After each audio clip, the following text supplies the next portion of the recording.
স্বপ্ন দেখিয়েছিল রংপুর, জয় দিয়ে শুরু, জয় দিয়ে শেষ, কিন্তু একটাই হার কেড়ে নিল শিরোপার স্বাদ। প্রথম আসরে ফাইনালিস্ট গ্লোবাল সুপার লিগে একচ্ছত্ব আধিপত্য দেখিয়েছে নুরুল হাসান সোহান ও তার দল রংপুর রাইডার্স। টানা ম্যাচ জিতেছে, প্রতিপক্ষকে দিয়েছে কড়া বার্তা। রংপুরকে হারানো সহজ না, যা দেখিয়েছিল পুরা টুর্নামেন্ট। সোহান ছিল অদম্য, মাঠে নেতৃত্ব ছিল চোখে পড়ার মতো। তার নেতৃত্বে গড়া একজাক তরুণ প্রতিভা রংপুর রাইডার্স ছিল টুর্নামেন্টের প্রাণ। কিন্তু ক্রিকেট এই যেন এক নিষ্ঠুর গল্পকার, যেখানে একটা হার সব অর্জনকেই ঢেকে দেয়। সব ম্যাচেই হোঁচট, আর তাই রানার্স আপ রংপুর রাইডার্স। তবুও গতবারের মতো জয়ের আশা দেখিয়েছে দুই দল। তৃতীয় আসরে কি আবার দেখা যাবে রংপুরে প্রত্যাবর্তন?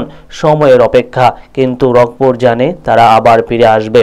ওভার বাই ওভার আপডেট পেতে আমাদের পেজে ফলো দিয়ে ইউটিউব চ্যানেলে সাবস্ক্রাইব করে সাথেই থাকুন। ফ্রিতে খেলা উপভোগ করুন। ধন্যবাদ।